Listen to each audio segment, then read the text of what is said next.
सभी का स्वागत है। और जिस तरह से 2030 के भारत कार्यक्रम में हम 3 मुद्दों पर बात कर रहे हैं, गरीबी, भुखमरी और शिक्षा। इन मुद्दों पर हम लगातार अलग अलग चेहरों से बात कर रहे हैं और आज जो चेहरा हमारे साथ मौजूद है उनके बारे में बताना चाहूंगी। हमारे साथ मौजूद है मुजाहिद आलम जी, जो कि बिहार के किशनगंज से जेडीयू पार्टी से लोकसभा प्रत्याशी रह चुके हैं और साथ ही साथ पूर्व में विधायक भी रह चुके हैं। मुजाहिद आलम जी, सबसे पहले तो आपका बहुत बहुत धन्यवाद और बहुत बहुत स्वागत है इस खास कार्यक्रम में। जी, जी आपका भी बहुत बहुत धन्यवाद, शुक्रिया मुझसे जी बात करने के लिए। बिल्कुल। मुजाहिद आलम जी, सबसे पहले मैं आपसे ये जानना चाह रही हूँ, क्योंकि हम 2030 के भारत की सिर्फ और सिर्फ यहाँ पे बात करेंगे, तो जैसे किशनगंज की अगर हम बात करें तो क्या लगता है आपको किशनगंज में गरीबी किस तरह, कैसे मतलब गरीबी से कैसे छुटकारा पा पाएगा किशनगंज, क्योंकि आप वहीं पर हैं और वहां की परिस्थितियों को बहुत बेहतरीन तरीके से जानेंगे और देखते भी होंगे। डेली दिनचर्या में आपके सामने बहुत सी ऐसी चीजें आती होंगी। तो मैं आपसे जानना चाहती हूँ कि कैसे किशनगंज गरीबी से छुटकारा पा पाए। आपको जैसा मालूम होगा, किशनगंज जिला जो बिहार का एक सीमांत जिला है। सीमांत से मतलब ये बांग्लादेश बॉर्डर यहाँ से 20 किलोमीटर दूर है बिल्कुल। और नेपाल सीमा को टच करता है। बगल में भूटान है, वेस्ट बंगाल है। हम्म और जो यहाँ पर जो अशिक्षा और गरीबी के मामले में पूरे देश में मैं समझता हूँ कि जो सबसे निचले पायदान पर जो जिले हैं उनमें से एक किशनगंज जिला है। तो गरीबी बिल्कुल। और अशिक्षा यहाँ की मुख्य हम्म समस्या है, और हम्म जिसके कारण मैं समझता हूँ कि किशनगंज जिले से सबसे ज्यादा लोगों का पलायन हम्म देश के अन्य भागों में हम्म, रोजगार के लिए होता है। लाखों लाख की तादाद में लोग बिल्कुल। जो है देश के अन्य हिस्सों में रोजगार के लिए जो है हम्म जाते हैं। अगर वो हम्म सुविधा उनको अगर किशनगंज जिले में मिल जाए जी तो वो जो है किशनगंज जिला भी विकसित होगा, उनको घर में ही रोजगार होगा। उसके लिए मेन फोकस आपको जानना का नेपाल की तराई में होने के कारण यहाँ जो हम्म नदियां जी पहाड़ मैंने नेपाल के हिमालय पहाड़ से निकलती हैं, तो हम्म बहुत सारी नदियां हैं जो हर साल बरसात के मौसम में ये जो है बाढ़ की विभीषिका से जो है हम्म पूरे जिले के लोगों को, जिसमें लोगों का घर कट जाता है, लोगों हम्म को एक जगह से दूसरी जगह पलायन करना पड़ता है, जो हम्म है फसल बर्बाद होता है सैलाब बिल्कुल। से, नदी कटाव से। तो ये हम्म सबसे बड़ी समस्या है। लेकिन और जगह जो दुनिया के जो विकसित देश हैं वहां जी पर वाटर मैनेजमेंट पर इतना काम किया गया है कि एक बूंद पानी भी बर्बाद जी नहीं, वेस्ट नहीं होता है। हमारे यहाँ से जो पानी है वो बरसात के दिनों में जो सब निकल के बह के हम्म समुन्द्र में चली जाती है।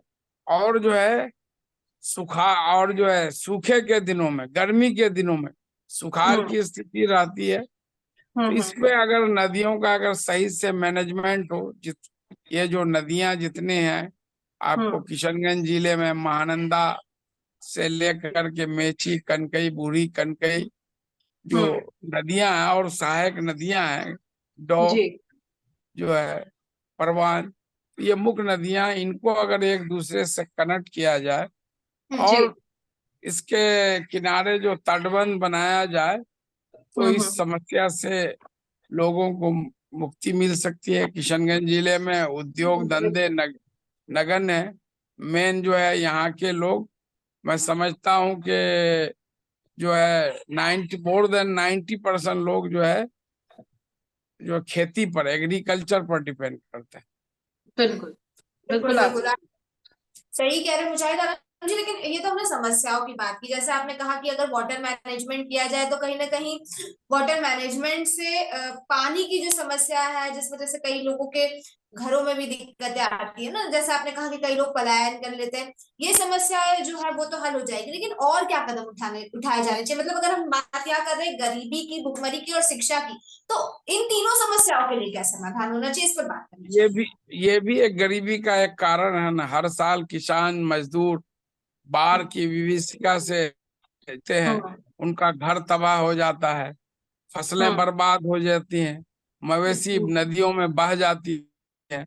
तो ये हम्म भी एक गरीबी का कारण है। तो वाटर मैनेजमेंट की बात किया, और इसमें एक जो यहाँ का बहुत ही लंबित परियोजना है, महानंदा बेसिन परियोजना, जिसके तहत हम्म नदियों को के दोनों किनारे पर जो है हम्म तटबंध हम्म बनाना है। तो इसमें फेज 1 का काम हो गया है, लेकिन जो सरकारी प्रोसेस जो इतना स्लो है, जिसके कारण वो जमीन पर नहीं उतर रहा। एक वो काम हो जाएगा, और एक काम है कोसी मेची लिंक परियोजना, जो हम्म मेची नदी से लेके कोसी तक सभी नदियों को इंटरकनेक्ट किया जाए, एक का पानी दूसरे में, जिसमें ज्यादा है वो कम वाले में, और उसको फिर सिंचाई में भी उससे बिजली भी पैदा होगा। ये सब हम्म स्कीमें हैं। अगर ये जमीन पर उतरती हैं तो यहाँ से गरीबी जो है दूर करने में बहुत ये मदद सहायक होंगी। और हम्म दूसरा कारण है कि अशिक्षा, शिक्षा के मामले में भी आप जब नेशनल इंडेक्स को देखेंगे तो बिल्कुल। किशनगंज जिला जो है देश के सबसे जो है कम लिटरेसी वाले जिलों में से एक है, जिसके कारण यहाँ पर जो भी बच्चे, जबकि हम्म 6 से 14 साल तक बच्चों को पढ़ाना है, उसको कोई मजदूरी नहीं करना, 18 साल तक। लेकिन आप देखेंगे कि यहाँ पर इतनी गरीबी है कि माँ हम्म बाप, उनको बच्चा 10-12 साल हो गया, उसको कहीं होटल में लगा दिया, किसी के घर में झाड़ू पोछा में लगा दिया। हम्म टाइम उनके पढ़ने का, उसको जो है विकसित होने का, उसका मेंटल डेवलपमेंट होने का है, खेलने जी। कूदने का है। तो हम्म। ये भी अशिक्षा भी बहुत बड़ा कारण है। तीसरा, बिल्कुल। तो मैं पहले भी बताया कि लोगों का यहाँ पर बहुत बड़े पैमाने पर पलायन होता है। हमारे यहाँ बिल्कुल, के लोग, इसी से मैं आपसे एक सवाल करना चाहूंगी। जैसे अशिक्षा की आपने बात कही, पलायन की आपने बात कही, कहा कि किशनगंज सबसे नीचे आता है। मैं आपसे जानना चाह रही हूँ, इतनी पार्टियां आई गई, किशनगंज जिले पर किसी का ध्यान नहीं गया क्या? कोई ऐसा नेता नहीं निकल गया है क्या जो किशनगंज पे ध्यान दे? या आपकी तरफ से क्या कुछ ऐसा इनिशिएटिव लिया गया हो कि लोग एटलीस्ट, जो नेता हैं, जो पार्टियां हैं, वो जागरूक हों और समझें कि किशनगंज को डेवलप करने की जरूरत है? क्या वहां के लोग नहीं डिमांड करते हैं कि किशनगंज जिला कुछ आगे बढ़ना चाहिए? क्या लोग भी अब नि- उसी ढाल में ढल चुके हैं? निश्चित रूप से आपने स्नेहा जी जो बात है की, वो बिल्कुल सही है कि मैं पहले पूर्व में 2 बार एमएलए रह चुका हूँ। इस बार मैं लोकसभा का चुनाव एनडीए के जेडीयू पार्टी, जो माननीय मुख्यमंत्री नीतीश कुमार की पार्टी से चुनाव लड़ा था। किशनगंज हम्म जिला एक मुस्लिम बहुल जिला, 70% आबादी यहाँ हम्म मुसलमानों की है। तो हम्म यहाँ हिंदू आए माइनॉरिटीज में है। तो मैं हम्म बीजेपी के साथ गठबंधन था, मेरा एजेंडा फोकस था डेवलपमेंट, विकास और जनता की सेवा। हम्म और मैं पूर्व में भी विकास के मामले में अपने विधानसभा को बहुत ऊंचाई तक ले गया हूँ। हम्म लेकिन जो मेरे अगेंस्ट के जो पार्टियां थी, चाहे कांग्रेस हो, एआईएमआईएम, उन्होंने हम्म सांप्रदायिक आधार पर ध्रुवीकरण, हम्म उन वोटरों का ध्रुवीकरण कराने का काम किया, जिसके कारण जो है विकास और सेवा का एजेंडा जो है वो पीछे रह गया, और मेरी हार हुई। तो लोगों को भी बिल्कुल। सोचना चाहिए कि विकास, हमारे बच्चे का भविष्य कैसे सुधरेगा, ये क्षेत्र हम्म। आगे कैसे डेवलपमेंट। मेरा ये जैसे कि इलेक्शन आपने, मैनिफेस्टो में था कि हाँ, यहाँ भी जैसे आपने इंडस्ट्रीज बोला होना कि चाहिए। किशनगंज में जो हिंदू हैं वो माइनॉरिटी में है, मुस्लिम जी ज्यादा जी है जी वहां पर। देखिए, जी जी और ये पाया भी गया है कि जहां जहां मुस्लिम ज्यादा संख्या में है वहाँ अशिक्षा ज्यादा पाई गई है। मतलब कि क्या ऐसा, जैसे हम माइनॉरिटी में देखें तो बहुत से आते हैं, और भी जब हमारे इंटरव्यूज होते हैं तो मेरा एक सवाल हमेशा यही सामने रहता है कि आखिर माइनॉरिटीज में जो एक पर्टिकुलर मुस्लिम समाज है वो शिक्षा से इतना दूर क्यों भागता नजर आता है। आखिर अगर हिंदूज हैं तो कम से कम सरकारी स्कूल में उनके बच्चे जाते दिखते ही हैं, लेकिन क्यों ऐसा है कि मुस्लिम समाज के बच्चे स्कूल तक नहीं जा पा रहे। जैसे आपने किशनगंज की बात कही कि माँ बाप छोटे छोटे मोटे नौकरी थमा देते हैं, कहीं होटल में कहीं कुछ नौकरी करने लगते हैं, तो शिक्षा से इतना दूर भागना, क्या मतलब इसके पीछे की वजह आज तक नहीं निकल कर सामने आई। नहीं, ये तो आपने सही कहा, लेकिन ये हर जगह नहीं है। आप मैं जब जैसे एज फॉर एग्जाम्पल केरल का एक जिला है मल्लापुरम, मैं वहाँ गया हूँ। इसी केरला की तो बात ही अलग है सर, नहीं, केरला तो एजुकेशन में मल्लापुरम एक सबसे आगे है। डिस्ट्रिक्ट है, वो भी हाँ। किशनगंज के तरह, वहाँ भी 70% मुस्लिम आबादी है। हाँ हाँ। लेकिन एजुकेशन के मामले में वो भी हम्म अन्य जिलों से, अन्य कम्युनिटी से पीछे नहीं है। तो हम्म। वहां के तरफ मैं वहां गया, वहां के गांव में, शहरों में, Malappuram as a hmm case study देखा कि भाई क्यों यहाँ के लोग इतने शिक्षित हैं कि ये सिस्टम यहाँ क्यों नहीं आ सकता है। तो लेकिन बिल्कुल। मैंने वहां पाया कि जितनी सरकारी हम्म इनिशिएटिव है हम्म। इलिटरेसी को रिमूव करने के लिए, उससे ज्यादा जो कम्युनिटी लेवल पर भी वहाँ वर्क हुआ है, तो बिल्कुल। सर के कारण लोग आपने शिक्षित हुए हैं। तो जी यहाँ भी हमारे लोगों को माइंडसेट बदलने की जरूरत है। लोग बहाना बताएंगे कि गरीबी है कैसे, लेकिन जितना फालतू खर्चा इधर उधर में करते हैं, उसमें जी। थोड़ा सा भी सेविंग करके हम हम्म। अपने बच्चे को बेटर एजुकेशन दे सकते हैं। बिल्कुल बिल्कुल। बिल्कुल बिल्कुल सर, आपने कहा कम्युनिटी लेवल पर एक माइंडसेट बदलने की जरूरत है, क्योंकि सरकारें तो आती जाती रहती है। कहीं ना कहीं हम ही लोगों को आगे बढ़ना होगा और हम ही लोगों को कदम उठाने होंगे और इन सब चीजों को कह सकते हैं ना समाधान ढूंढने होंगे। तो आपने कम्युनिटी लेवल की बात ही मैं आपसे जानना चाहती हूँ कि आपने क्या किया, मतलब एज अ मुजाहिद आलम, जैसा आपने कहा आप 2 बार एमएलए रह चुके हैं उस जगह से, जी तो जी जी आपका जी। क्या कॉन्ट्रीब्यूशन रहा इन चीजों में? नहीं नहीं, एजुकेशन के लिए मैं जैसे अपने विधानसभा क्षेत्र में एक सरकारी इंजीनियरिंग कॉलेज बना है, जहाँ भी इंजीनियरिंग की पढ़ाई होती है। और हम्म अपने कोचाधामन विधानसभा में एजुकेशन के लिए, माइनॉरिटी एजुकेशन के लिए हम्म जो है जिला अल्पसंख्यक आवासीय विद्यालय, हम्म डिस्ट्रिक्ट माइनॉरिटी रेजिडेंशियल स्कूल, जहाँ हम्म पर सिर्फ 60 करोड़ से इनकी बिल्डिंगें अभी बनी है। अभी 152 टीचर्स की बहाली हुई, पदों की, टीचिंग नॉन टीचिंग, और जी। बहुत जल्द यहाँ शुरू होगा, हम्म जिसमें पूरे जिले के हम्म 100, इसमें 50 गर्ल्स, हम्म 50 बॉयज को जो एक टेस्ट एग्जाम के तहत सेलेक्ट किया जाएगा। और हम्म उनका जो free of cost 9th to 12th, 9, 10th, 11th, 12th, उसका hmm fooding, lodging, education fees, dress, medicine, each hmm and book, everything Bihar government bear करेगा। उसको बनवाने का काम किया। उसी हम्म तरह जीएनएम बना है यहाँ पर।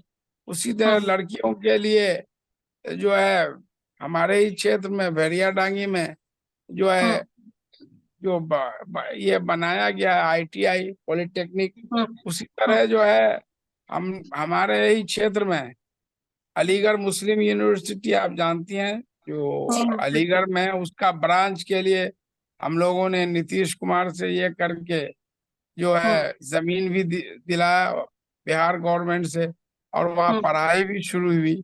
लेकिन हम्म केंद्र सरकार से फंड नहीं मिलने के कारण, मामले को जो एनजीटी में फंसने के कारण हम्म। वो बदहाल है, वो फुल फ्लेज नहीं हो पा रहा है। मतलब कुल मिलाकर अगर दूसरा, कोई इनिशिएटिव लिया जाता है तो कहीं ना कहीं कुछ अड़ंगे आ जाते हैं, उस वजह से वो भी पूरी तरीके से पूरा नहीं हो पाता। मैं आपसे ये जानना चाहूंगी, 2030 तक लक्ष्य मिला है भारत देश को गरीबी खत्म करने का।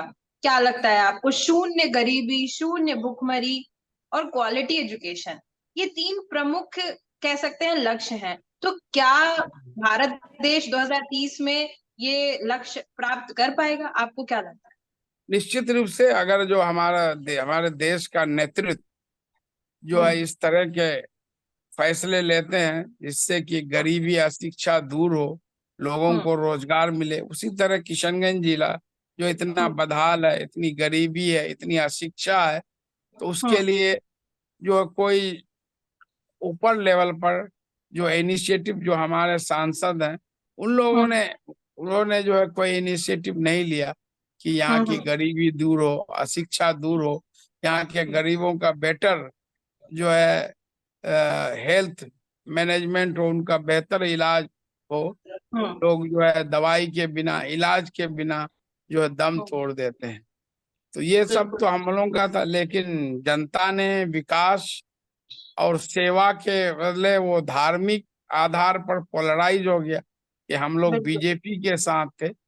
जो हमारे विपक्षी पार्टियां थी वो बीजेपी का डर दिखा करके जो है वो अपना जो है नैया पार कर लिए और हम लोग चुनाव कुछ वोटों से हार गए। जब तक लोग शिक्षित नहीं होंगे, विकास के बारे में, डेवलपमेंट के बारे में नहीं सोचेंगे, और जो है इस तरह से नेता लोग जो निकम्मे लोग होते हैं वो आखिर में वो धर्म हरा लेते हैं अपनी चुनावी नैया पार लगाने के लिए। तो इससे क्षेत्र का बहुत बड़ा नुकसान होता है। ये कहीं का भी कोई भी नेता अगर करता। बिल्कुल बिल्कुल, आपने देखा कि कहीं ना कहीं क्षेत्र का इससे नुकसान होता दिख रहा है। और धार्मिक अगर देखें, धार्मिक और धर्म के हिसाब से अगर लोग वोट पाने की कोशिश कर रहे हैं तो कहीं ना कहीं लोगों को ही इसमें गुमराह किया जा रहा है। लोग इसमें असमंजस में पड़ जाते हैं कि हम अपने धर्म को चुने या फिर डेवलपमेंट को चुने। तो जैसा आपने कहा कि हम डेवलपमेंट पर फोकस किए थे, उसके डेवलपमेंट को बेस रख के चुनाव आपने लड़ा। तो मैं एक चीज जानना चाह रही हूँ, क्या किशनगंज की जनता जो है, किशनगंज की जनता को डेवलपमेंट नहीं चाहिए क्या? क्या उनका माइंडसेट उसी हिसाब से ढल चुका है कि उनको धार्मिक के हिसाब से, धर्म के हिसाब से ही आगे बढ़ना है? और धर्म के अगर हिसाब से आगे बढ़ना है तो फिर धर्म में तो रहता है कि शिक्षित होना चाहिए, तो शिक्षित क्यों नहीं है वहां के लोग? यानी मुख्य रूप से अशिक्षा है। लोग शिक्षित हो जाएंगे। हमारे जो टॉप लीडरशिप पॉलिटिशियंस नहीं चाहते हैं कि लोग शिक्षित हो, जागरूक हो, लोगों की स्थिति सुधरे। उनकी लोग अगर एजुकेटेड होंगे, डेवलप होंगे, उनकी आय बढ़ेगी, तो इनकी जो दुकानदारी है ये तो बंद हो नहीं चल जाएगी। पाएगी। इसलिए लोगों को अंधकार में रखते हैं।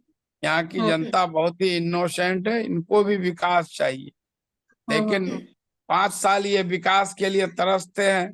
लोग जो है हाहाकार करेंगे कि बिजली की समस्या है, बाढ़ की समस्या है, शिक्षा की समस्या है, लेकिन जब चुनाव आएगा अंतिम क्षण में, लास्ट 1-2 दिन में, फिर जो है धार्मिक आधार पर पोलराइज होकर के जो है वोट करते हैं। जनरली ये देखा जाता गया है, और ये किसी भी क्षेत्र के लिए सबसे बड़ा नुकसान है। किसी को अगर इस तरह से अगर वोट मिल जाएगा, वो अगर एमपी बन जाएगा, उसको काम करने की क्या जरूरत? चाहे कोई भी, हम ही अगर बन जाएंगे तो मैं क्यों लोगों की सेवा करूंगा? क्यों क्षेत्र के विकास के लिए सोचूंगा, क्षेत्र का विकास करूंगा? बिल्कुल बिल्कुल, आपने सही कहा कि कहीं ना कहीं धर्म के नाम पर वोट मिलना और राजनीति कहीं ना कहीं सीधे सीधे जनता के लिए काफी ज्यादा नुकसानदायक होता है, और फिर उसके बाद ये स्थिति होती है कि विकास नहीं हो पाता है क्षेत्र का। आपने एक और चीज कही कि जो पॉलिटिशियंस है वो ही नहीं चाहते हैं कि लोग शिक्षित हो, क्योंकि कहीं ना कहीं अगर लोग शिक्षित हो जाएंगे तो जो धर्म की राजनीति वाला कह सकते हैं हथियार अपनाया जा रहा है उनके द्वारा, वो कहीं ना कहीं हथियार काम नहीं आएगा। तो अगर पॉलिटिशियंस जो कि पावर में बैठे हैं वही नहीं चाहेंगे कि लोग शिक्षित हो और देश में अच्छी शिक्षा मिले, तो फिर 2030 का जो लक्ष्य है, 2030 तक जो क्वालिटी एजुकेशन चाहिए देश को, ये 2030 तक ये जो लक्ष्य हासिल करना है वो कैसे हासिल होगा? नहीं हो पाएगा। आप देख रही हैं कि अभी वर्ल्ड के टॉप 200 यूनिवर्सिटीज में इंडिया का एक भी यूनिवर्सिटी नहीं। जब तक उस पर ज्यादा फोकस नहीं करेंगे, उस पर इन्वेस्ट नहीं करेंगे, एजुकेशन को रिफॉर्म नहीं करेंगे, तब तक जो है ये संभव नहीं है। सिर्फ हम वादे कर लेंगे और उसके लिए कोई काम नहीं करेंगे किसी भी देश को विकसित करने के लिए सब उसका बैकबोन है एजुकेशन। जब तक हम एजुकेशन सिस्टम को ठीक नहीं करेंगे तब तक जो है ये लक्ष्य पाना मैं नहीं समझता हूँ। आज इंडिया में टैलेंट की कोई कमी नहीं है, लेकिन हमारे यहाँ से जितने भी टैलेंट है वो कहाँ चले जाते हैं? America, England. ब्रेन ड्रेन की थ्योरी है अपना, सब हायर स्टडीज के लिए, बेटर फ्यूचर के लिए। मेरे बहुत सारे फ्रेंड्स आज एनआरआई हैं, अमेरिका में, इंग्लैंड में, कनाडा में है। उन लोगों ने आईआईटी से जो है डिग्रियां ली और उसको बेटर अपॉर्चुनिटी मिला, बेटर फैसिलिटीज मिला, वहाँ बेटर स्कोप मिला, तो वहीं चले गए, आज वहाँ बस गए हैं वो लोग। बिल्कुल बिल्कुल बिल्कुल। और ये होता नजर आ रहा है कि बहुत से युवा भी आजकल भारत देश में पढ़ना नहीं चाह रहे हैं, बाहर जाके पढ़ाई करना चाह रहे हैं। एक बात इसमें और निकल के सामने आती है कि भारत की जो इंडिया की पढ़ाई है उसका कुछ अलग मायने हैं। सिर्फ एग्जाम के बेसिस पे यहाँ पर पढ़ाई होती है, प्रैक्टिकल चीजें कम होती हैं। बाहर बाहर के जी जी, देशों में निश्चित रूप से। प्रैक्टिकली चीजें ज्यादा इम्प्लीमेंट की जाती हैं, तो वहाँ की पढ़ाई लोगों को ज्यादा इंटरेस्टिंग लगती है। इसलिए भारत देश के युवा जो मैक्सिमम है अपनी मास्टर डिग्री करने के लिए हमेशा, या बैचलर डिग्री 12वीं के बाद लोग बच्चे जो है वो बाहर चले जाते हैं। लेकिन कहीं ना जी कहीं जी यहाँ पर भी सुधार करने की जरूरत है। ऐसे तो फिर भारत का जितना भी युवा है दूसरे देश में जाके बस जाएगा, तो फिर वहां की डेवलपमेंट ज्यादा होगा, इंडिया जी। ऐसे ही दबता जाएगा। एक आखिरी सवाल मेरा रहेगा आपसे कि अभी जैसे कि आपने लोकसभा चुनाव लड़ा और वहां पर आपने कहा कि हार हुई, लेकिन आपने डेवलपमेंट को लेकर फोकस किया था। तो डेवलपमेंट को लेकर जो भी आपके मायने आपने निकाले थे कि हम इन बेसिस पे काम करेंगे, क्या अभी भी आप उसी पर अडिग हैं? 2030 के भारत में जैसे लक्ष्य मिला है, तो आपकी तरफ से मैं क्या कंट्रीब्यूशन देख पाऊंगी 2030 के भारत में, कि जब 2030 के भारत की लक्ष्य की प्राप्ति हमको दिखने लगे कि हाँ भारत में सुधार हो रहा है, तो उस वक्त मैं मुजाहिद आलम जी से उनका भी कंट्रीब्यूशन सामने दिखाऊंगी कि हाँ मुजाहिद आलम जी ने 2030 के भारत में गरीबी, भुखमरी या शिक्षा में अच्छा स्तर पाने के लिए कुछ ऐसे काम किए हैं। तो आपकी तरफ से और मैं क्या इनिशिएटिव देख सकती मैं तो अभी इसी इस पर मैं न कोई जनप्रतिनिधि हूँ, लेकिन हूँ? अपने तरफ से मैं जहाँ भी जाता हूँ, एजुकेशन पे जो भी सेमिनार वगैरह आता है या गांव में जाता हूँ, जो रिलीजियस हमारे जो धर्म गुरु हैं उनको भी क्या कहता हूँ कि जो है आप जो है लोगों को जो है प्रेरित करें शिक्षा के तरफ, कि पहला काम यही है कि जो है हम अपने बच्चों को शिक्षित करें और बेटर से बेटर जितना हम एफोर्ड कर सकें जो है दूसरे चीजों में इन्वेस्ट करने से बेहतर है। तो अभी तो मैं यही कर सकता हूँ। और आप जानते हैं कि बिहार में माननीय मुख्यमंत्री की सरकार है, एनडीए की सरकार है, नीतीश कुमार जी के नेतृत्व में उनसे जुड़ा हुआ हूँ मैं, पॉलिटिक्स में उन्हीं से प्रेरित होकर आया हूँ।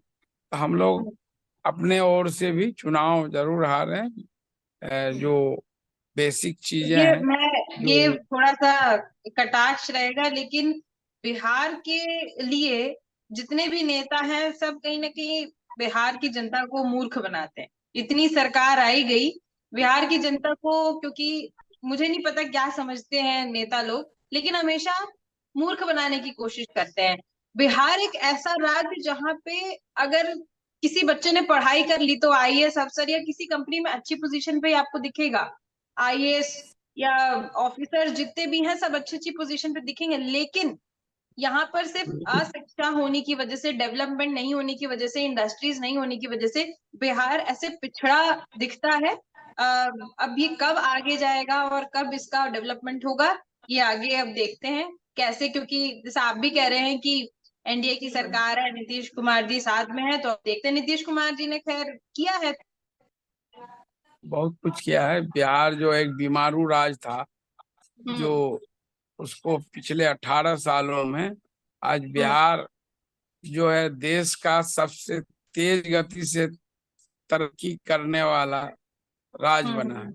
और बिल्कुल महिला ठीक है। आगे सशक्तिकरण जितना काम बिहार में हुआ देश के किसी राज्यों में नहीं। बिहार में आपको मालूम है 26.2% महिलाएं पुलिस की नौकरी में ये देश के किसी राज्य में नहीं। तो मुख्यमंत्री हमेशा एजुकेशन पर ज्यादा फोकस किए हैं, विकास पर फोकस किए हैं, और जो महिला सशक्तिकरण, जब आधी आबादी महिलाएं हैं वो जब आगे नहीं आएंगी, वो जब मजबूत नहीं होंगी, तो हम जो है एक विकसित राज्य या विकसित राष्ट्र की कल्पना नहीं कर सकते। जी बिल्कुल, बिल्कुल आपने सही कहा। और आगे देखते हैं कैसे विकास होता है, 2030 के भारत का लक्ष्य कैसे प्राप्त होता है। और जैसे कि 3 प्रमुख मुद्दे हैं, गरीबी और भुखमरी, साथ ही साथ अच्छी शिक्षा, तो इसको लेकर कैसे काम होता है बिहार में, वो देखने वाली बात होगी। और अगर मैं पूरे देश की बात करूं, तो पूरे भारत देश में किस तरीके से 2030 के भारत को लेकर काम होगा, ये अब आगे चल के तो समय ही बताएगा। बहुत बहुत धन्यवाद मुजाहिद आलम जी हमारे साथ जुड़ने के लिए और ये चर्चा करने के लिए। तो 2030 के भारत में जैसे हम बहुत से चेहरे सामने लाते हैं, वैसे ही आज हमारे साथ मुजाहिद आलम जी जुड़े हुए थे। उन्होंने किशनगंज की स्थिति बताई, किस तरह की हालात वहां पर बने हुए हैं। क्या शिक्षा को लेकर उन्होंने बताया कि शिक्षा के अगर देखें तो बच्चे वहां पर पढ़ नहीं रहे हैं, स्कूल जाने के लिए उनके जो पेरेंट्स है वही स्कूल नहीं भेज रहे हैं। तो शिक्षा को लेकर, गरीबी को लेकर, भुखमरी को लेकर हालात वहां पर भी बहुत खराब नजर आ रहे हैं। अब आगे देखते हैं 2030 तक क्या वहां पर डेवलपमेंट होता है, किस तरीके की योजनाएं और सामने आती हैं, जिससे किशनगंज के हालात जो है वो सुधरते दिखेंगे। तो और एक पॉइंट मैं यहाँ पर हाईलाइट करना चाहूंगी। मुजाहिद आलम जी ने भी एक पॉइंट कहा था, हालांकि उसके ऊपर मेरा सवाल भी आया था, और मैं फिर से एक बार वही पॉइंट हाईलाइट करना चाहूंगी कि जो देश के राजनेता है वो शिक्षा की तरफ ध्यान नहीं दे रहे हैं। ये बातें सामने निकल कर आ रही है, और कई लोगों से जब हम ग्राउंड पे जाते हैं तभी भी ये सुनने में आती है कि शिक्षा की ओर ध्यान नहीं दिया जा रहा है। जब शिक्षा पर ध्यान दिया जाएगा तो गरीबी और भुखमरी कहीं ना कहीं अपने आप कम होती नजर आएगी। तो सबसे बड़ा जो टारगेट होना चाहिए वो क्वालिटी एजुकेशन पे होना चाहिए, और क्वालिटी एजुकेशन की तरफ पॉलिटिकल पार्टीज को भी और राजनेताओं को भी सभी को ध्यान देने की जरूरत है, काम करने की जरूरत है, क्योंकि ये जो शिकायत है शिक्षा को लेकर वो लगातार सामने आ रही है। बिल्कुल बिल्कुल, आगे भी हम आपके सामने कुछ ऐसे ही चेहरे लाते रहेंगे और उनसे बात करेंगे और जानेंगे कि 2030 तक भारत देश की स्थिति कैसे सुधरेगी, क्या क्या ऐसी योजनाएं और क्या ऐसे समाधान सामने आ सकते हैं जिससे 2030 के भारत के लक्ष्य जो है वो प्राप्त होते दिखेंगे। धन्यवाद।